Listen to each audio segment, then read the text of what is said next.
never spent Christmas alone before.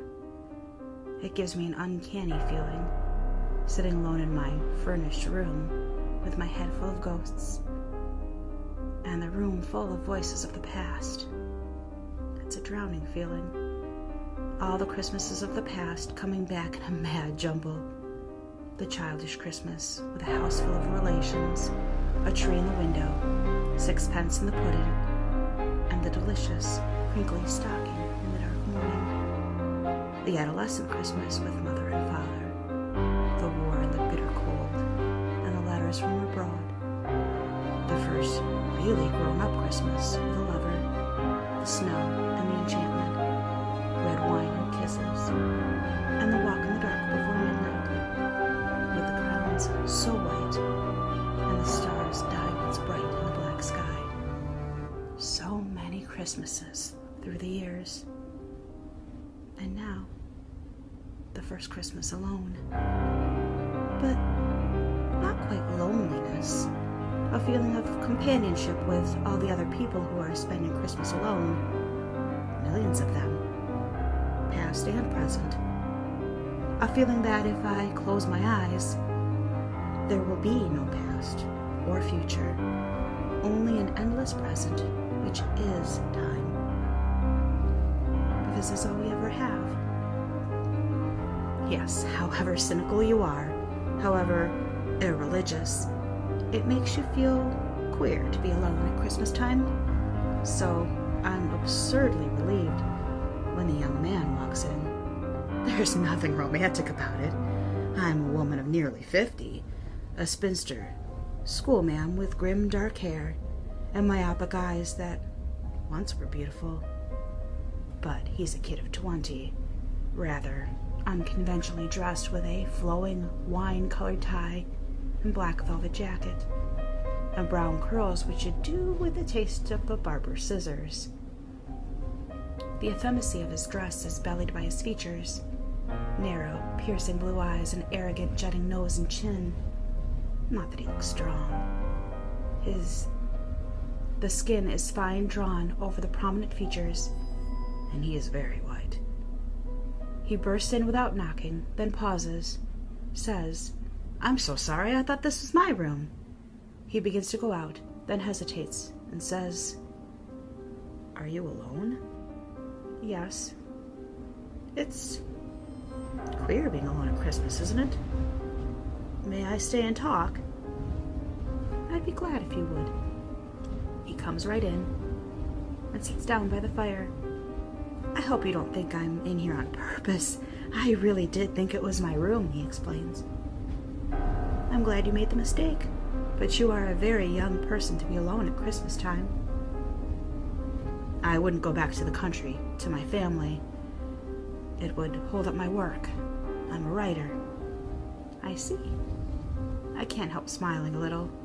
That explains his rather unusual dress. And he takes himself so seriously, this young man. "Of course, you mustn't waste a precious moment of writing," I say with a twinkle. "No, not a moment. That's what my family won't see. They don't appreciate urgency." Families are never appreciative of the artistic nature. "No, they aren't," he agrees seriously. "What are you writing?" "Poetry and a diary combined. It's called My Poems and I by Francis Randall. That's my name. My family says there's no point in my writing, that I'm too young, but I don't feel young. Sometimes I feel like an old man with too much to do before he dies, revolving faster and faster on the wheel of creativeness."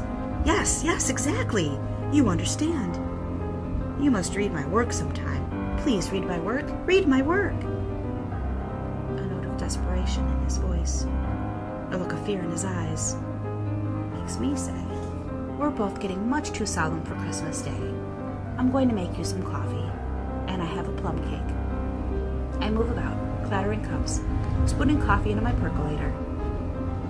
But I must have offended him, for when I look around, I found he's left me. I am absurdly disappointed.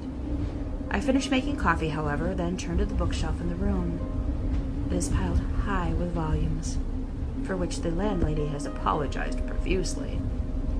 Hope you don't mind the books, miss, but my husband won't part with them, and there's nowhere else to put them. We charge a bit less for the room for that reason. I don't mind, I said. Books are good friends. But these aren't very friendly-looking books. I take one at random. Or does some strange fate guide my hand? Sipping my coffee and inhaling my cigarette smoke, I begin to read the battered little book, published, I see, in spring 1852. It's mainly poetry, immature stuff, but vivid. Then there's a kind of diary, more realistic, less affected. Out of curiosity to see if there was any amusing comparisons, I turned to the entry for Christmas Day, 1851. I read, "My first Christmas Day alone. I had rather an odd experience. When I went back to my lodgings after a walk, there was a middle-aged woman in my room. I thought at first I'd walked into the wrong room, but this was not so. And later, after a pleasant talk, she disappeared. I suppose she was a ghost, but I wasn't frightened. I liked her. But I do not feel well tonight. Not at all well. I've never felt ill at Christmas before." A publisher's note followed the last entry. Francis Randall died from a sudden heart attack on the night of Christmas Day, 1851. The woman mentioned in this final entry in his diary was the last person to see him alive. In spite of requests for her to come forward, she never did. Her identity remains a mystery. And now, a word from our sponsor. Do you like apples? Yeah. Yeah? Well, I go. Vanitas. How do you like them apples? Vanitas is a premium gaming peripheral brand geared toward developing high-performance products.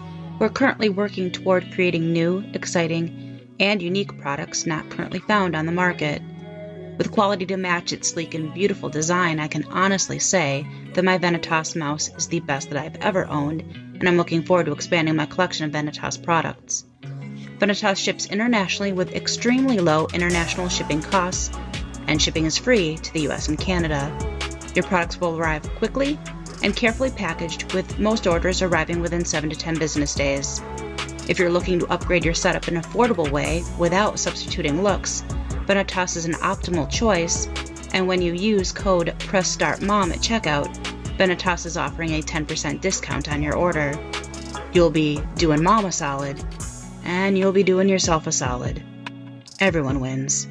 Thank you so much to Vanitas for sponsoring this video. Can you see me?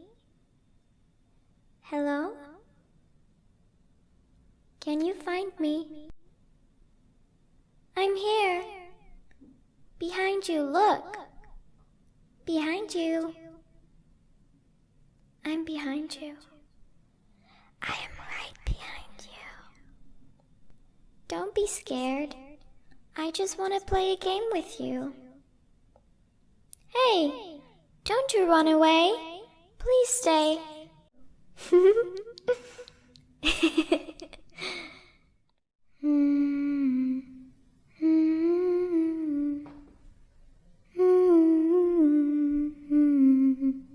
Incy Wincy Spider went up the water spout. Down came the rain and washed the spider out. Out came the sun and dried up all the rain. So Incy Wincy Spider went up the spout again.